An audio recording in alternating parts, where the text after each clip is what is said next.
Omagyanatimirandasya Gyananjana Salakaya Chakshurmilitam Yena Tasmai Shri Gurave Namaha Ajnalambita Bhujo Kanagabhagato Sankirtanaya Kapitaro Kamalaya Taksho Vishwambaro Dvijavaro Yugadharma Palo Vande Jagat Priyakaro Karunabhata Vande Shri Krishna Chaitanya Nityananda Sarita Gurudai Pushpavanto Chito Sandhano Vandeham Shri Ramakrishna Abhayacharana Sako Sutkaro Paramanando Sundaro Surapriyo He Krishna Karuna Sindhu Dinabandhu Jagarpate Gopesha Gopinatanta Radhakanta Namostute Tapta Kanchana Gaurangi Radhe Vrindavaneshwari Vishwavanusute Devi Pranamami Haripriye Shri Guru Vaishnava Parampara Ki Jai Shri Chaitanya Charitamrita Ki Jai Gaur Bhaktivinoda Ki Jai Gaur Premananda Ki Jai. Welcome everyone, good evening.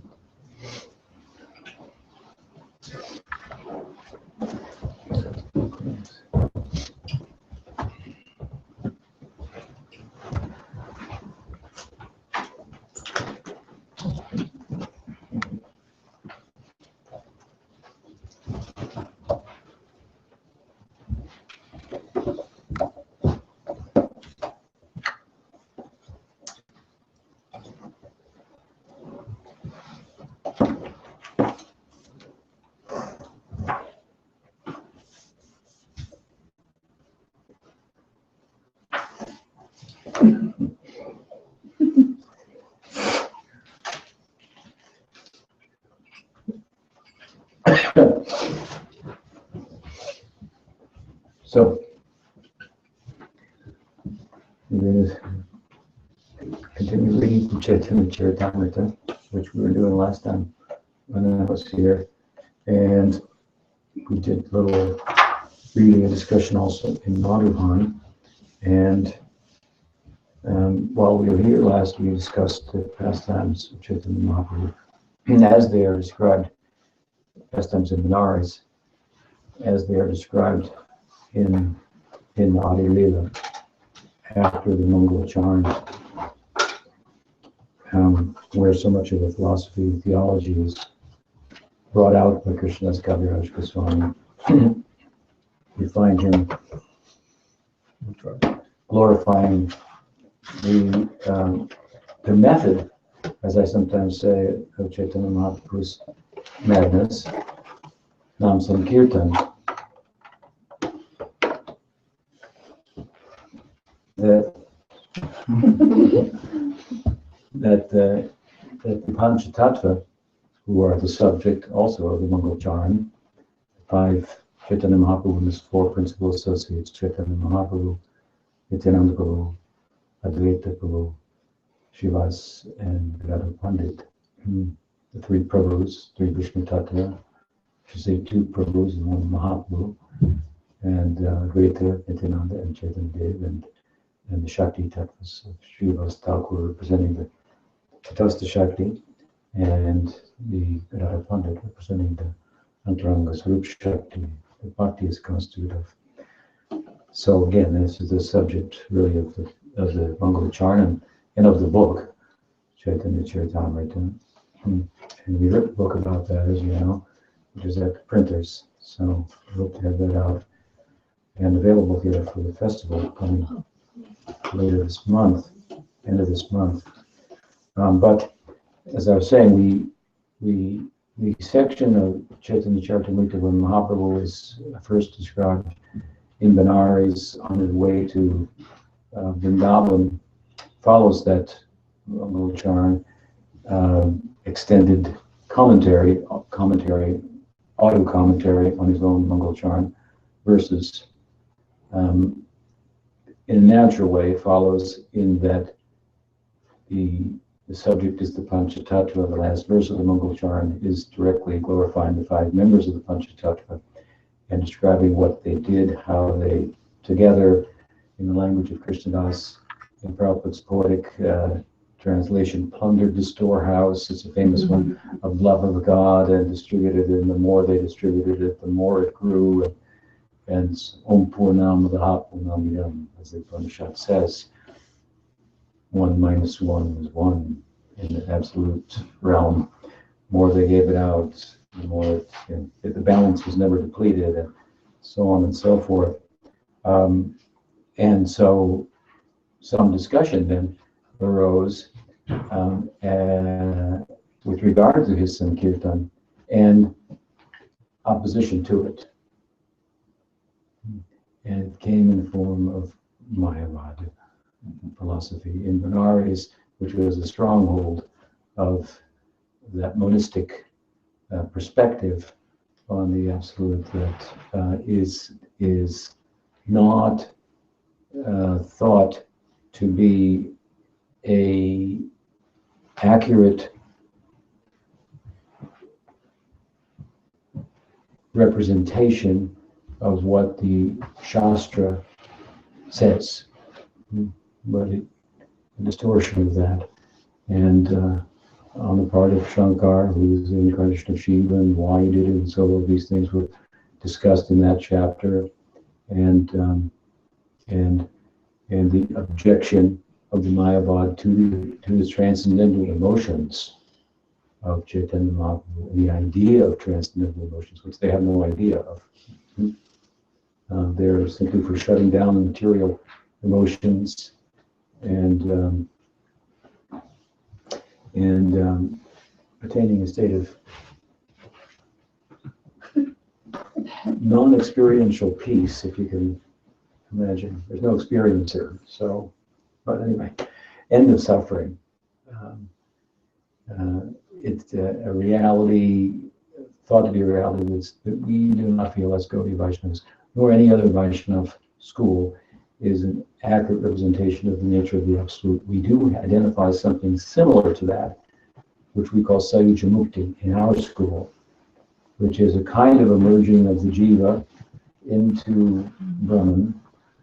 It's short of passive adoration of the Absolute, his form, and similar to losing a sense of individuality as an individual unit of consciousness.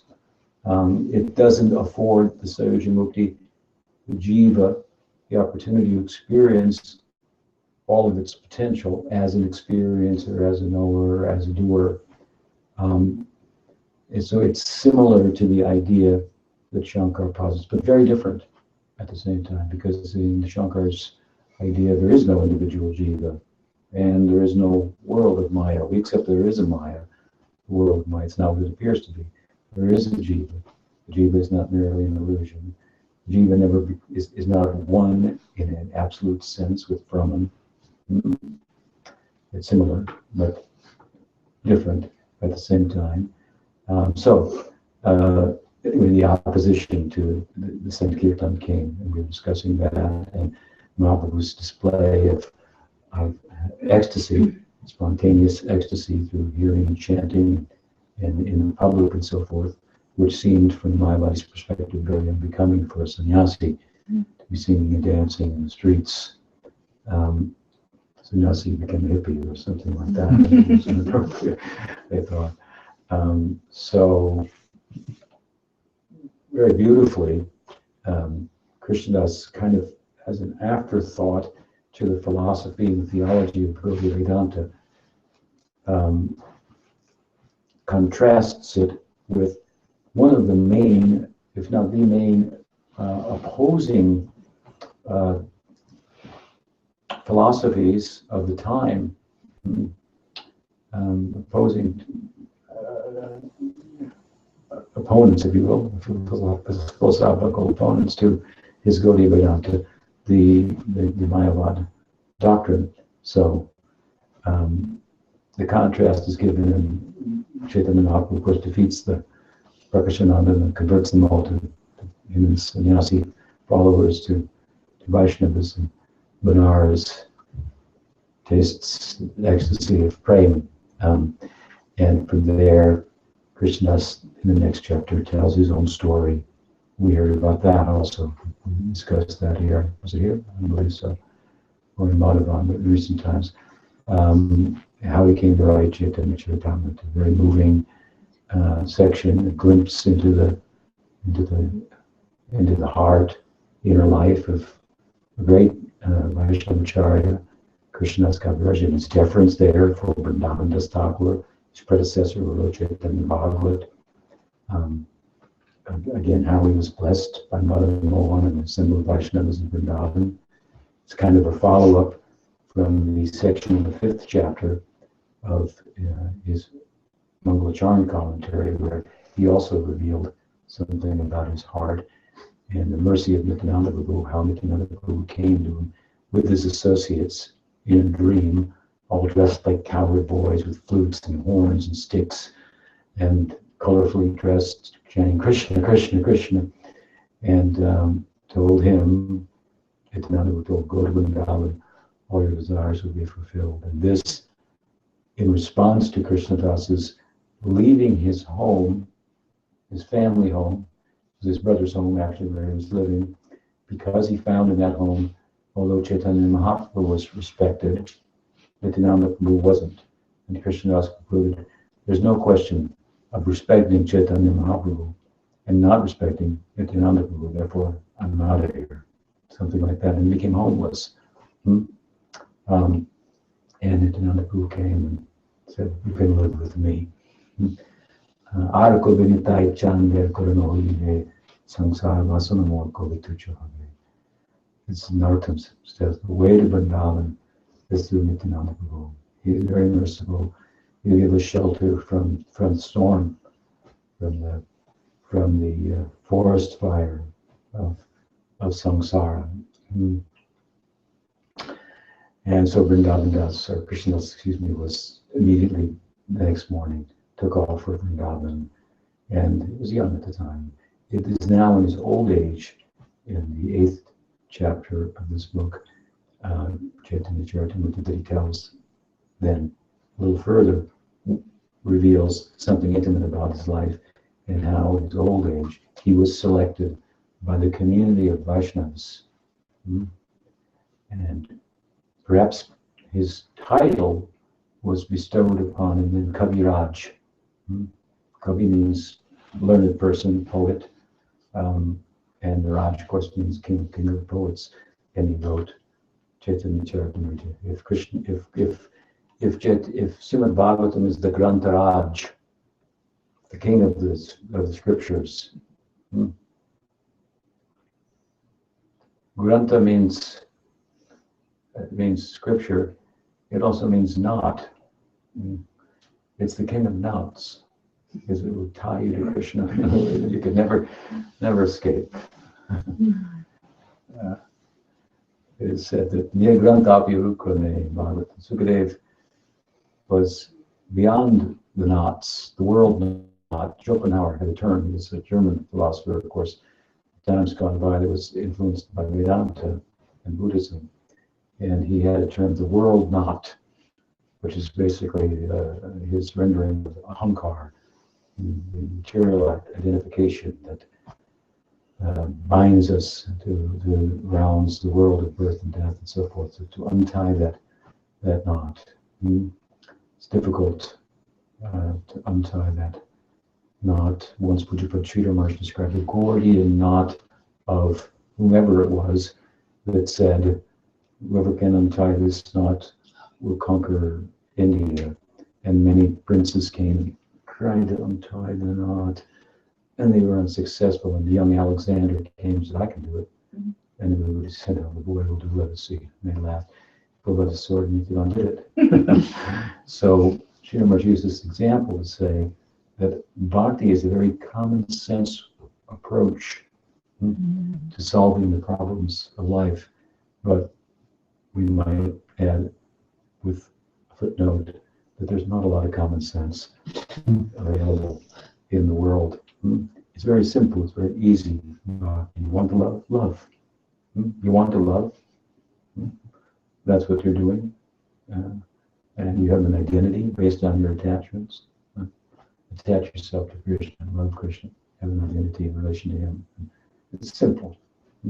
Simple approach. And then all the accomplishments that can come through difficult and arduous practices, through study, through austerity, through yoga disciplines of controlling the mind and the senses, and so all this can come simply by hearing and chanting about Krishna. It's not exploitation, it's not renunciation, it's dedication. And as we've talked about many times, the work, the action that's involved in exploitation and non-action and contemplative pursuit and inner direction of renunciation, both the inwardness and the, in a sense, turns to emotional life, and activeness is found harmoniously in bhakti, in love. So karma is one thing, jnana is another. They cancel one another out. Action cancels out knowledge. Knowledge cancels out action. If we're acting in relation to things that don't endure, while we're, as I often say, in pursuit of enduring happiness, we're acting in ignorance. There's no knowledge. That's canceling out knowledge. If knowledge comes that, I shouldn't pursue enduring life in relation to things that don't endure, then action is canceled out. But in bhakti, Krishna Anushilanam Shilanam implies both active life and inactive, invisible internal life. So there's an internal and external aspect to bhakti. Active life with the sadhaka deha. Goswami set a nice example. Building temples, writing books. They're very active in these things, and had deep inner life. And it became the subject of what they wrote about. Inner life, the invisible things. They made visible to us, to some extent, through their writing. We had a nice discussion about this in relation to a question about Briyat Bhagavatamrita, Sanatana Goswami the other night, who wrote the first book of Gaudiya Vaishnavism. So the invisible life, their inner life, they made it somewhat visible to us, and accessible, an approach to it through their writing. So anyway, bhakti has both action and knowledge combined perfectly in a dedicating tendency towards the absolute, the ongoing cultivation of that. So it's very straightforward, it's very simple. It says, if material life is going this way or that way, bhoga or tyag, one way or the other, let's take them both, put them together, and add some glue that will make them stick and have meaning and purpose unto themselves, so that we don't keep going around in a circle, because bhoga leads to tyag and tyag leads to bhoga. You try to enjoy something, you get tired of it, you want to renounce it. You haven't had it for a while, you want to try it again. Not satisfied again, you renounce it. We go through the world like this. Maybe we put down one thing forever, but we pick up something made of the same stuff and pursue it and put it down.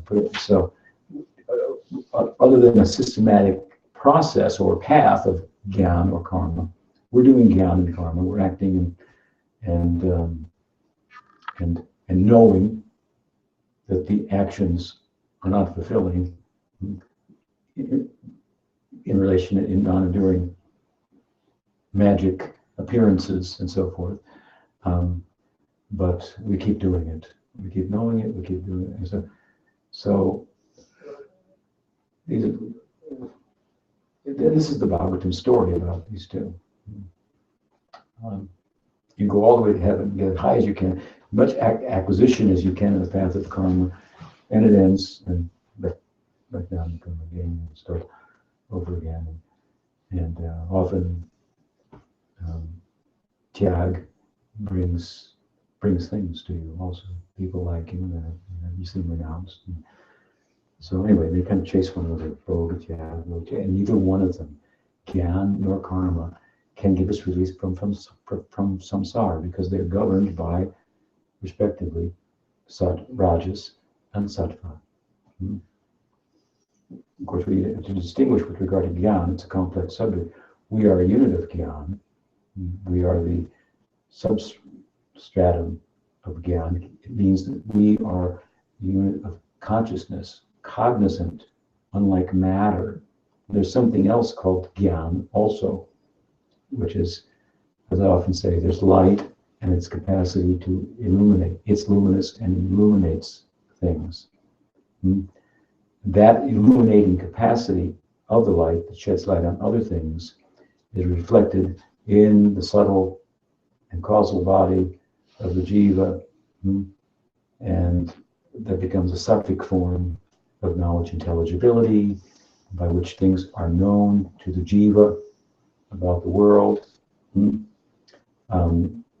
That knowledge, that sattvic, that you are a unit of knowledge, chit, consciousness, that's transcendental. But that chit, that self, doesn't know anything. Doesn't know anything or everything, hardly. Hardly any of everything, but doesn't know anything. It knows things about the world through sattva. And it will know things about Bhagwan through bhakti. It has the capacity to know. You understand? The jiva has the capacity to know in a way that inert matter does not. Inert, achit. And what's the opposite of inert? Well, I don't know in English, but it's chit. In Sanskrit. Animate, inanimate. Aware has the capacity to know. So the knowing, even the knowing of sattva, is dependent upon the jiva, because when the jiva has animates, if you will, like a magnet. Examples given in the Bhagavatam, like a magnet, maybe in one place by its invisible power, it can attract magnetic filings at a distant place. Looks like magic. Of course, we say, well, it's by a magnetic power. Yes, we're just giving an example. The jiva has certain power, consciousness has certain power. So it takes the flakes, if you will, of magnetic flakes of matter, earth, water, fire, however you want to describe it, and gives it shape and form and so on and so forth. So the jiva really is, in a sense, a unit of knowledge, of chit, but it's important to kind of briefly here make that point, because it's not that, well, the jiva now becomes enlightened, it knows everything. It knows itself, and of course it's enlightened in the context of bhakti. It knows things that can't be known only by the influence of sattva guna. The highest reach of the sattva guna is, of course, that it can let us know theoretically about ourselves. In a context of our being illusion and so forth. So anyway, but knowing and action, the way I'm talking about it, sattva and rajas, respectively. Sattva and rajas, two of the three gunas, and tamas as well, that influence cannot produce a transcendental result. So to be successful in terms of even a path of Gyan, for example, oriented as it is towards transcendence, there must be some bhakti. And the more bhakti, of course, the better. And our school is Uttam Bhakti, Bhakti, Ananya Bhakti, Omni Bhakti, Klusa Bhakti, Shuddha Bhakti. And the result is extraordinary, and the path is, relatively speaking, comparatively easy path. Just cut the knot and go. It requires a little bit of common sense, but to untie the world knot. And Sukadeva said to untie the world knot, therefore why did he study the Bhagavatam? Or why did he study a grantha, a scripture, when he was beyond granthas, near grantha, beyond books? So this is a book that is beyond knots, and at the same time it is a knot. The way it gets us beyond the knots of material life is to tie us in a knot, in a bond with Krishna, which is very beautiful and poetically played out, for example, in the Damodar Leela. Vatsalya Rasa, nice example, to tie him up. And of course, she was tied to him. She tied him up because she was afraid he was going to run away. Not really to punish him, but to tie him, to keep him there. So it's a bond. It is a knot in the heart that we want. We have to untie one knot, the material life, and tie ourselves in a knot. Krishna Bhagavatam is very capable of doing it. This is the book of Chaitanya Mahaprabhu. It's the Grantha Raj. And as we're saying, and so what then is Chaitanya Charitamrita? Krishnadas Kaviraj in the 8th chapter, he was described there again, and we were saying a glimpse, giving a glimpse into his later life, and it was by the mercy of Madan Gopal, the deity, gave his garland to him mystically.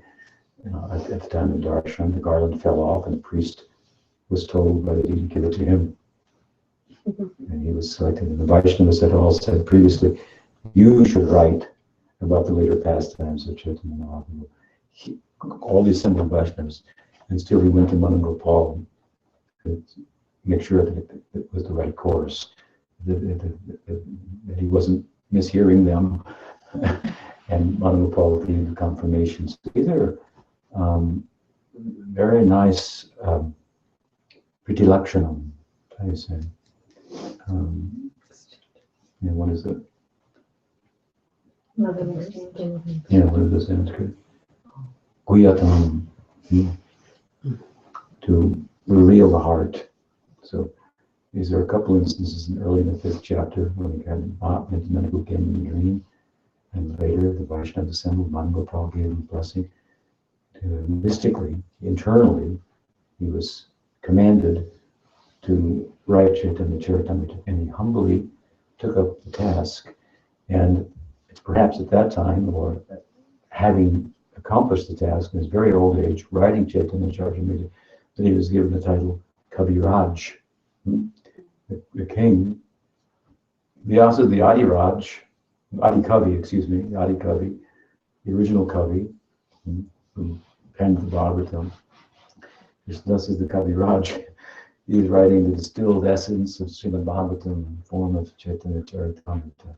It's a very special person, a very special book, and the glimpse that he offers us into his life and how the book came about is very endearing, very insightful, helpful to us. And from there, of course, I'm just giving a summary of what we've been discussing. He then began to speak about the figurative tree, his figurative tree of bhakti, in which Chaitanya Mahaprabhu is the gardener, and he becomes the tree. And the tree divides into 2 main branches, who are non-different than as Advaita and Gadadhar, Advaita and Nityananda Prabhu, and then the many branches, Srivas, Gadadhar, Srivas, Adi, Gaura Bhakti Vrinda, Srivas, and all the devotees, etc., etc. And Mahaprabhu's then desire to see that the fruits are distributed. It was compared to a fig tree that has lots and lots and lots and lots of fruits. You've probably seen them. We've got a whole orchard that started with Odari, and it's a lot of fruits from just one tree. So how can I possibly consume them all? I can't. I'll have to distribute them. How can I distribute them all? I'm one person. I need help. And so he goes out to get help, and we become help, and we're helped by helping. That's a great opportunity for us. And so then subsequent chapters, 9th chapter, then 10th chapter, 11th chapter, 12th chapter, he starts to just describe so many of the associates of Chaitanya Mahaprabhu, and in groups, The associates, the devotees of Chaitanya Mahaprabhu who were associated primarily with Nityananda Prabhu, the devotees who were associated with Advaita Prabhu, those who are associated with Gadadhar Pandit, and Srivasadi, and the rest, and so forth. And very nice, just it's beautiful just to go through the chapter and just sing the Bengali names one after another. They're poetically put together of all of these associates of Chaitanya Mahaprabhu. Big subject, the parikar. We say, in the name is the Rup, Guna, Lila. In the name of Krishna is his form, is also to be found. His qualities are to be found. His Lila is to be found. And sometimes we say, Guna, Rupa, Parikar, Lila. Parikar and Lila go together because Lila means his pastimes and that in relation to his devotees, Parikar, associates, eternal associates. So very important. Krishna's never alone, as Prabhupada used to say. So who he's with, they embody the various types of love, of bhakti rasa, that are to be followed by different devotees. So their names are mentioned, and then we hear them in songs and so forth. We really try to resonate with those names. So these persons are so dear to Chaitanya Mahaprabhu. They're like part of his makeup, practically. Their names are all names of Krishna, and Krishna, it is said, Sanatana Swami makes the point in Brihad Bhagavatamrita that the name of Krishna is more different, more pleasing to Krishna than Krishna is pleasing to himself. And his devotees' names are all names of himself. They're all very dear. So become, I want to say, attracted to them, identified with them. This is your group. These are your people. This is. It may look like we're a small group, but look again. We're just, we're part of the satellite of a very big group here, of the mother ship of Mahavaikuntha. So it's part of the majority is the point. A bit of an outpost here, but and so from there, then he goes into a synopsis of the birth pastimes of Chaitanya Mahaprabhu, and that's the last chapter that we discussed. I think we discussed that in Madhavan.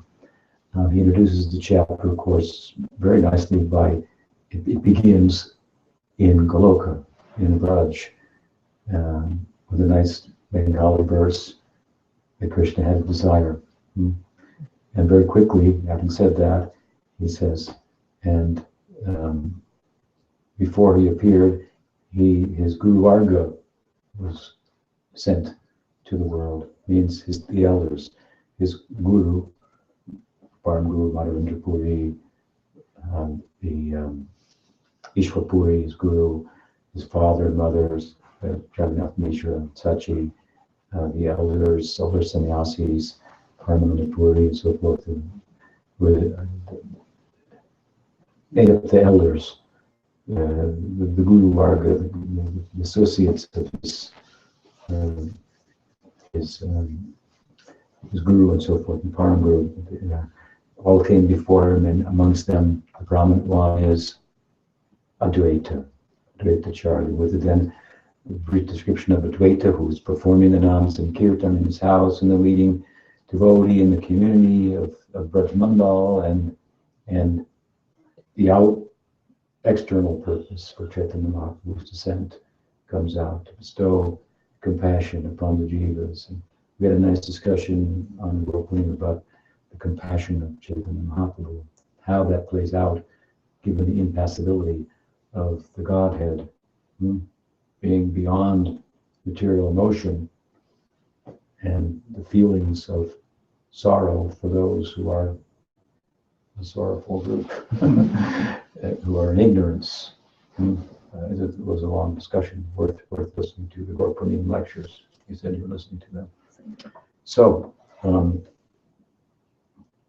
impassibility means God is beyond material emotion and sorrow for others in their material condition, especially when you want to replace it with material happiness. And that is material. So he has compassion for the world through his devotees. And it's a long discussion. We'll go into it here, but at any rate, Advaita. And the outer purpose of Chaitanya Mahaprabhu, distribution. Basically, Chaitanya Mahaprabhu is Bhagavan, but he's in the bhava of a devotee. And the devotees are the medium through which the compassion of Bhagavan is expressed to the world indirectly. So,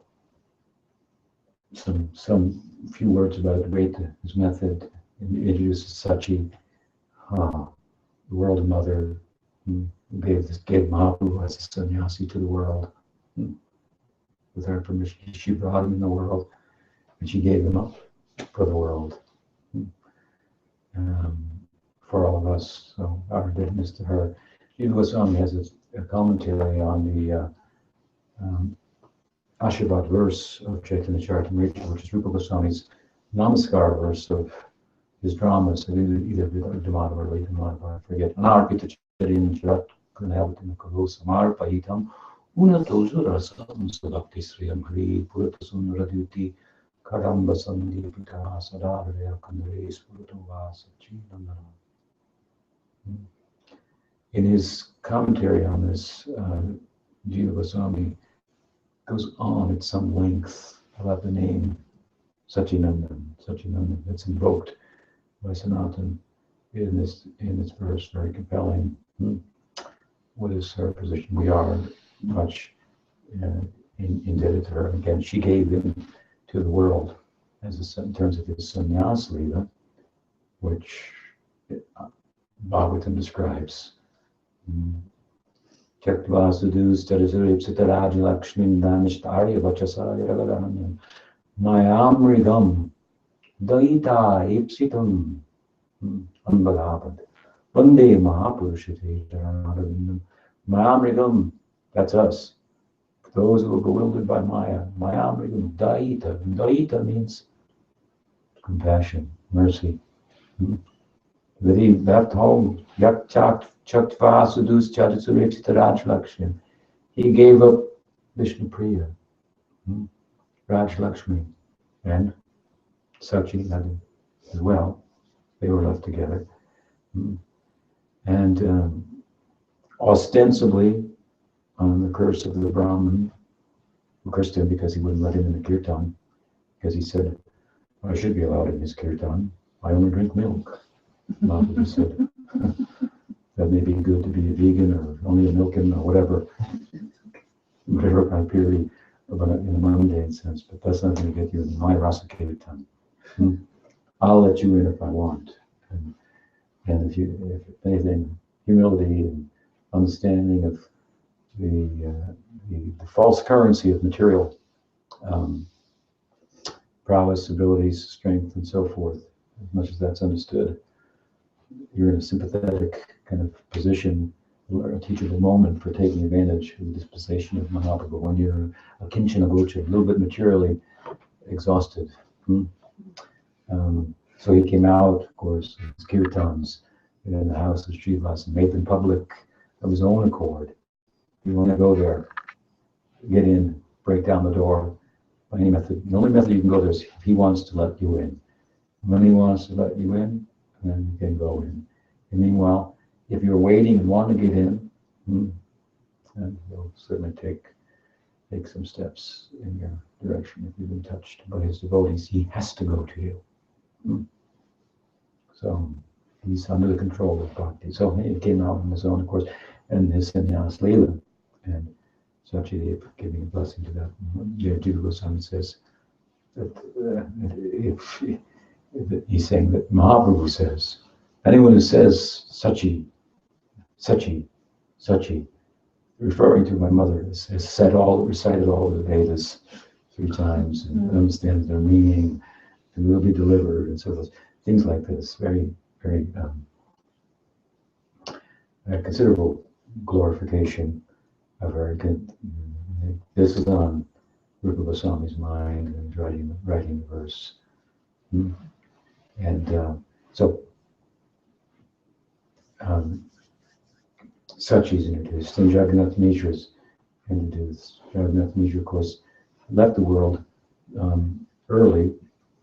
We wonder sometimes why he left the world. He is Nanda Maharaj himself, Vasudeva and Nanda Maharaj combined, two fathers of Krishna in Vrindavan and Mathura together. Why did he leave? Of course, it's my own thought on the matter, but for good reason. Because when Krishna left Vrindavan to go to Mathura, it was Nanda Maharaj that convinced Yashoda, let him go, I'll bring him back. And he's the king of the cowards, so they couldn't bear to have him go at all, but at least if Nanda Maharaj was going to vouch that he'd come back, that's something to hold on to get us through until he returns. The king had called. Bring them here, the two boys, to wrestle. I think that'll be entertaining. To take two 12-year-old, 11-year-old boys and put them up against the wrestler. The kind of professional is out there. It was Haystacks Calhoun when I was a kid. I used to mention really young. That's when it first started coming out. Guy weighed like 600 pounds. And they just sit on him. That was it. But so that's what, just to give you a picture. You've ever watched that wrestling? Those characters, they're excellent actors and tough people too. But that's Chandora and Mustika. That comes and stuff. Wouldn't it be nice to have wrestling back?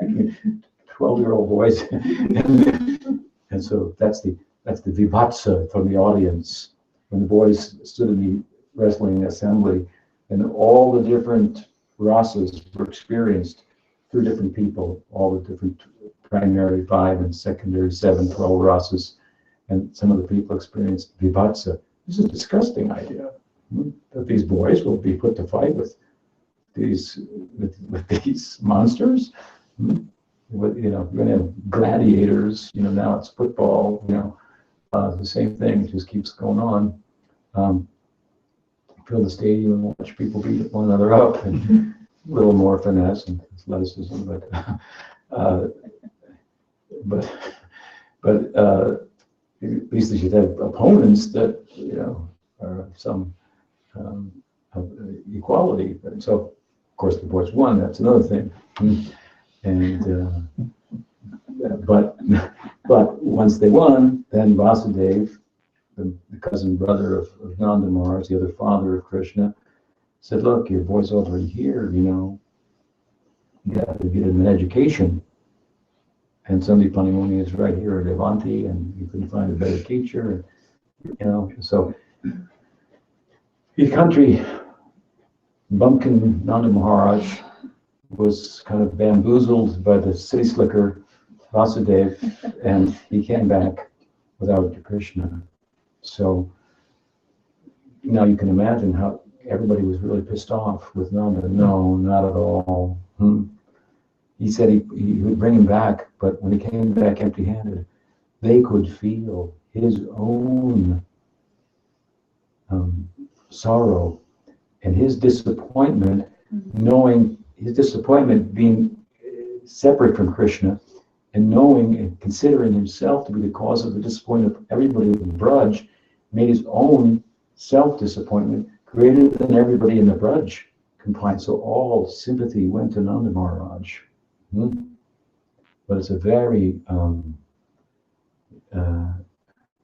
emotionally charged event, both the leaving of Krishna, which is we have gopis throwing themselves on the ground in front of the chariot, not allowing it to go, and so forth, and Nanda Maharaj clearing the path and then coming back without them, and that's the beginning of the end of life as we knew it in Vrindavan. And there's only weeping, and life is is gone. Krishna's there actually in their love, but he appears to be absent and doing other things, in another country, in Mathura and into Dwarka and so forth. Some messages come, and so it's the beginning of a very long period of separation that really is showcases the love of the inhabitants of Vrindavan. But the point here is that Nanda's plight was exceeded that of everyone's, or everyone's combined was experienced by him in some measure. And so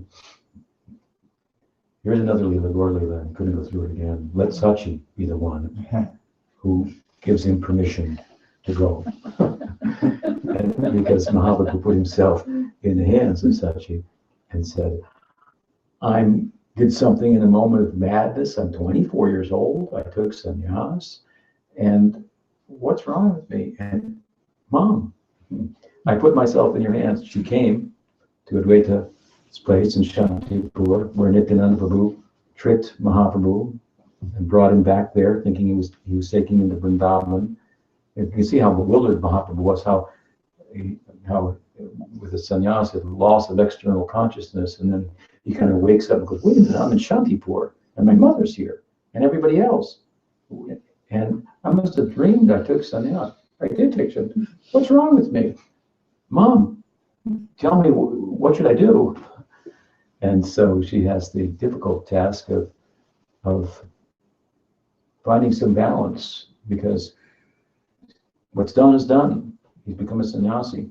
To give it up would make him ridiculed by the religious sector of the world, and their whole world was their whole community was religious. So, but then to let him go and leave home and take sannyas, how we fare in that condition? These are the two opposite ends of the spectrum that she had to find balance for. And of course, with her motherly wisdom, she came up with a solution that was by which she was able to somewhat pacify herself and everyone else, Mahaprabhu included, that instead of going to Vrindavan where you're headed, which is the right place to go, to enter the forest of Vrindavan, go to Jagannath Puri. That's also a holy place, and it's very close comparatively to Navadvip, so much so that it's thought to be just another room in the same house, and people are always going to and fro. Always going to and fro. Prabhupada as a boy, he told me, and he's told another place, he told me personally as well, I wrote about it, he told me that as a boy I used to wait, and a dream, my dream was that I had been a ticket on the train to go to Jagannath Puri and see the Rath Yatra. What a childhood aspiration. What do you want to be when you grow up? Devotee. What do you want to do? Go to Rath Yatra. Participate. This was his dream. Of course, his father got him a Rath Yatra cart, a mini cart. And he said, and I performed Rath Yatra, and the neighbors came, and they thought it was play, but it was real, he said. And now, he said, tell me, in a big way, I'm doing that all over the world. So, Jagannath Puri and Navadvip, they're connected. And there's much commerce between and people passing and so on and so forth. The great Sarvabhauma Bhattacharya hails from Navadvip. He had become the Pandit par excellence in the kingdom of Rajputapuruja and Jagannath Puri. And that's a good example. He was associated with Mahaprabhu's elders. So when Mahaprabhu came, it's just an example to illustrate the point. When Mahaprabhu came to Puri, well, there was Sarvabhauma. So he's from Navadvip. So he was kind of like at home while away from home. So this was Sachi's solution.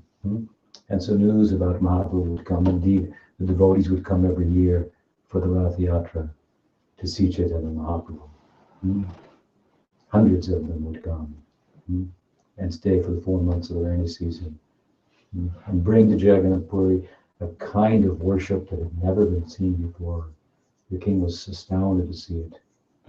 He said, Sarvabhauma told him, Chaitanya Shishta, Prem Nam Sankirtan. Prem Sankirtan. This is the creation of Chaitanya. it's called Prem Sankirtan. Prem Sankirtan. Wasn't known. It's not known in Vaikuntha. It's from Golok. Golok had a Premodam. Harinam Sankirtan. Nartam says that's been exported from Golok. When Gopakumar went to Vaikuntha, you're seeing all these Vaikuntha people. You're seeing pigeons and monkeys and all types of forms of life, and they would change into different forms, and they're all this ongoing changing expression of Dasya Rasa, experiencing the Lord of Vaikuntha in different ways, all seeing him differently, showing what he wanted, and he's there fascinated by this in his cowherd form. They say, you should take one of these swoops. Beforehand he said, no, that won't work for me. And so then they all become cowherd boys, and the Narayan shows up as Gopal, and they say, play your flute, play your flute. He starts playing his flute, and the Lord of Vaikuntha is very pleased by that. But he had seen Nam Sankirtan in the world. He wasn't finding it in Vaikuntha. He began to chant, "Hey Krishna, hey Gopal, hey Krishna, hey Gopal," like, and then shh, don't talk like that. You don't chant like that. You have to do it in meter, in a perfect order, and in this way. This is what kirtan is. I had an experience like that. I've told before, both in South India and in North India. Both in Rishikesh, Lakshmanjula, and in South India. In South India, we were doing installation of deities at Nrsimha Maharaj's ashram. They brought these Madhva Brahmins to come. They did a real nice ceremony with a real elaborate ritual performance. And then after it was over, and then the deities were brought up from the pit of the sacrifice, and we placed them on the altar. Well, we did Nam Sankirtan. And these guys looked at us like we were from Goloka, from somewhere that they hadn't been. Weird, different, you know. I mean, they're chanting God's names, but, you know, it's not like, you're not supposed to do it like that. In North India, in Lakshmanjula, just above Rishikesh, we would go to this Satyanarayan temple, and in the evenings, and do kirtan. They would come in and chant Bhagavatam and other verses and so forth. And it was nice because in the evening, two of the verses they would chant, some of the verses they would chant was from the section of the Bhagavatam, 11th canto, that we understand to be speaking about Mahaprabhu. Krishna Vanutisa Krishnam Sangopam Rastaparshna Vednai Sankirtana Ajanti Sumedasa Jayam Sada Parivat Navishtaro. I'm looking, I'm like, you with us, you know? And I was thinking, and then when we did kirtan, they thought we were rather odd. But the Buchari was a young guy, he liked it, and he said, I like you guys, you know, I like that. Can I follow you? Can I go with you? We were leaving the next morning. We'd been there a few nights. We said, yeah, you come, we'll go to Vrindavan. And then he asked, do I have to change my religion? He said, I don't know. It's pretty much one and different, you know, from what you're doing. But he got afraid after he didn't come in the morning. He'd have to change his religion from Vaikuntha worship to Mahavaikuntha, the hidden place, Goloka. And this is where this Sankirtan and Mahaprabhu comes from. So they hadn't seen the world. He started it. Harihara Nama Krishna Yadavai. And he gave the name. This is the Mahamantra. Hare Krishna, Krishna Krishna, Hare Hare, Hare Ram, Ram Ram, Hare Hare. This should be chanted. In Chaitanya Bhagavad we find. So they came, hundreds of them, from Navadvip annually. The king had never seen anything like it before. And Sarvabhauma said, yes, this is the creation of Mahaprabhu. From his own world, from Goloka. So Sachi. So Sachi was introduced. Jagannath Mishra was introduced in that 13th chapter where the birth of Chaitanya Mahaprabhu described. Refers on the internal meaning, introducing the elders of Mahaprabhu, Advaita being principle, the external meaning, also mentioned there. Dissociates introduced. Some of them then in the description of the astrological arrangement of the planets at the time of Mahaprabhu's birth, 13 months in the womb, cause of concern. Nilamba Chakravarti, the father of Sachi, came as an astrologer and a pundit and said, did a calculation, and he said, the child will be born on this day because this day says Bhagavan will come on this day. It's a very special person and so forth. And so the chart is given there, mentioned there, and the beautiful description of Chaitanya Mahaprabhu's appearance in conjunction with the malefic Rahu,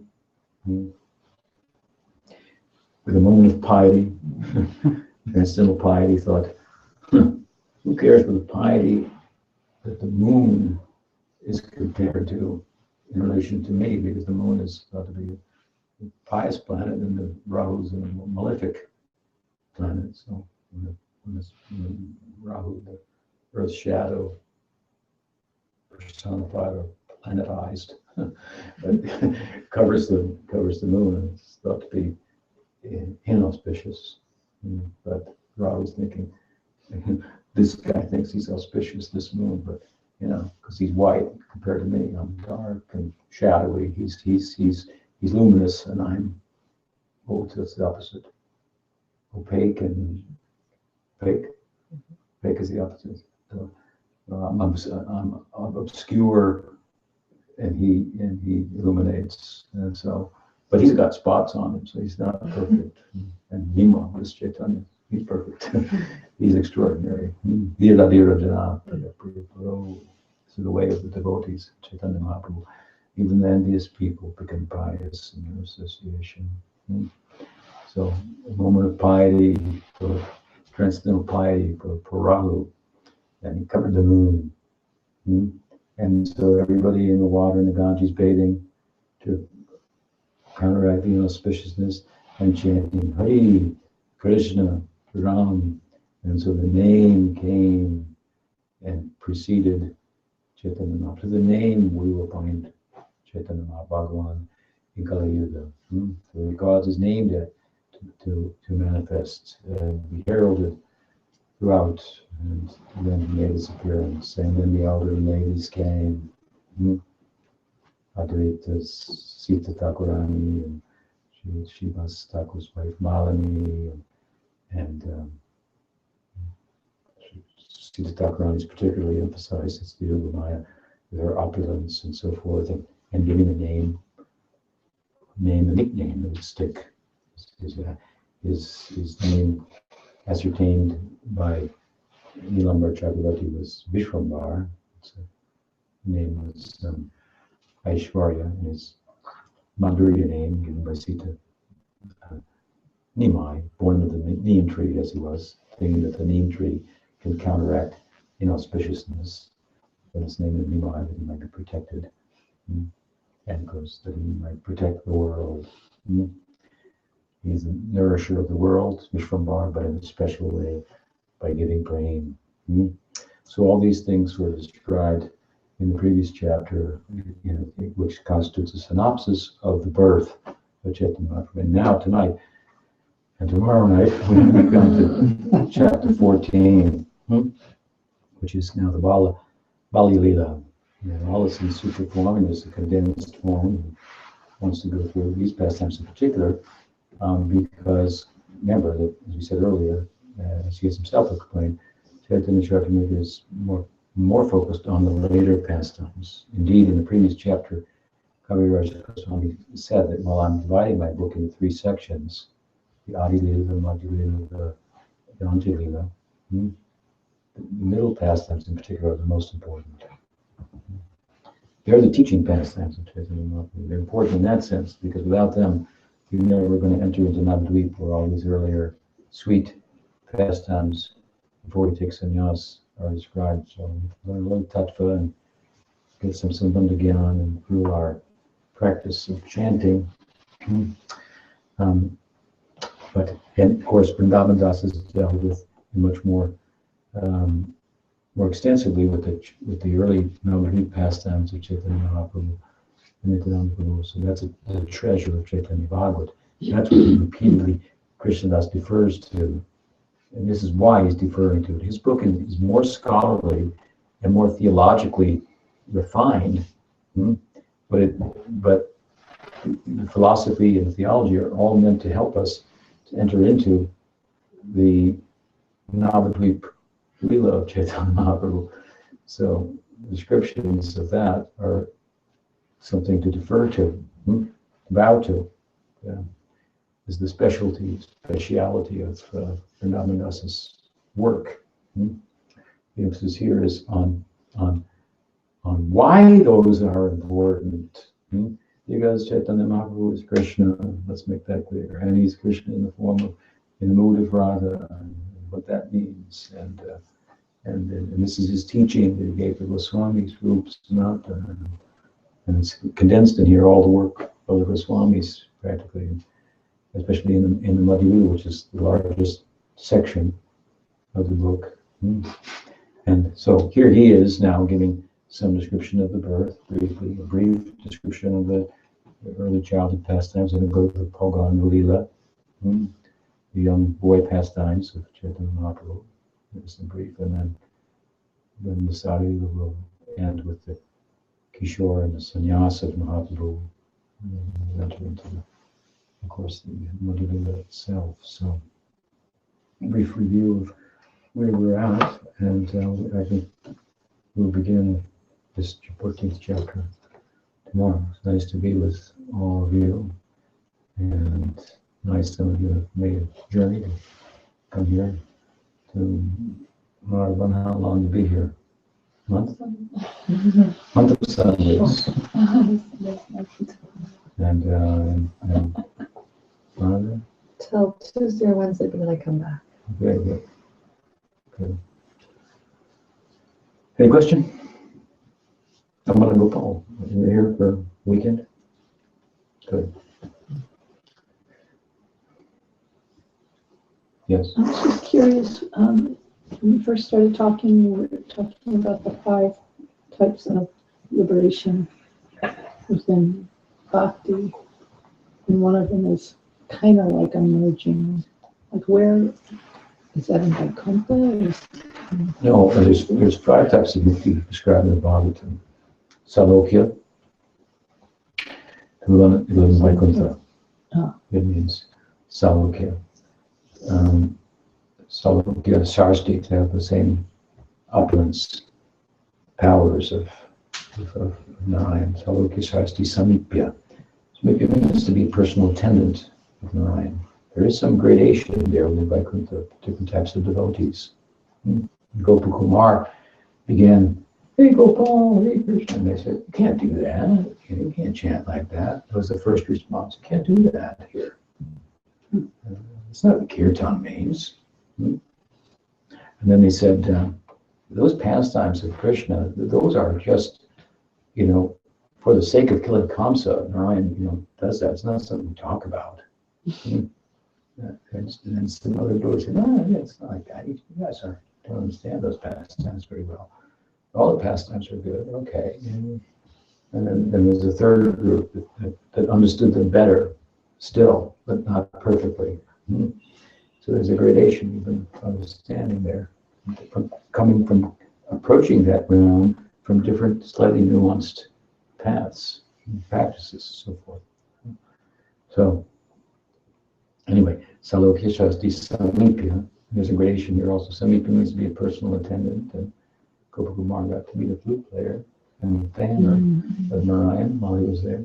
Salokya Shasti Samipya Sarupya, so it means to have a form like Narayan. And then there's Sayuja.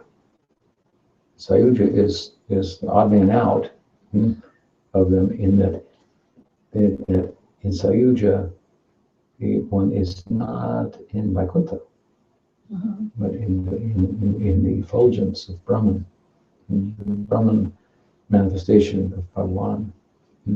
So there's a merging of the jiva with the effulgence, but not in the way that Shankara talks about it, because the jiva doesn't is not subject to transformation, so it doesn't become Brahman, and neither is it illusory and not Brahman to begin with, as Shankara says. Shankara says that the jiva is not really, is an illusion. The world's an illusion, it doesn't exist. The idea of the individual jiva doesn't exist. There's only this pulsating Brahman. So we don't read the scriptures like that for good reason. But the merging into Brahman, there's something similar to that we call Sayuja. And so it's beneath Shantarasa. Okay. If you have But the soul if you have Gyan mixed with Bhakti, you can attain that. But we don't consider it desirable. No, you can't come back from there. Oh. That's why we call it spiritual suicide. Yes, that's how you're going to come back. It's beyond the modes of nature. What's going to bring you back? You could say, well, all your potential is not realized as a jiva, but it's a form of mukti. When it is sometimes said they come back from there, it refers, if you look carefully at those texts and commentaries, it refers to the stage, the penultimate stage, the stage just before. There's jiva mukta and videha mukta. Jiva mukta means liberated in this life. He's liberated, identified with Brahman, but karma is, probably the manifest karma is still playing itself out, and the body dies, and that karma is done. He's not responding to the karma, so he's not implicating himself. And then he emerges, that's called videha. So without a body, beyond the body, there's the jiva mukta, means in the body, and the body's gone, he enters into Brahman. Once you've gone there, you're gone. From videha mukti, from the jiva mukti, you could become a devotee, or you could become something undesirable also. you could fall from the position of jiva mukti if you offend bhakti. And if your gyan, yoga is mixed with some bhakti, and it's your desire, then you can attain Sayuja mukti. Or if there's a little more bhakti, you can attain Shantarasa. With a little more bhakti and good association, you can attain Rasarasa. But even if there's any bhakti, how could you just like merge and be Because bhakti manifests for the sake of giving that. So bhakti gives that. Okay. That's not that there's any bhakti going on there, but as a way of blessing. So bhakti is employed there as a means, but not as an end. So bhakti will allow herself to be employed as a means for attaining that type of mukti if someone so desires. But those who are a little more well versed in bhakti don't recommend that. Anything else?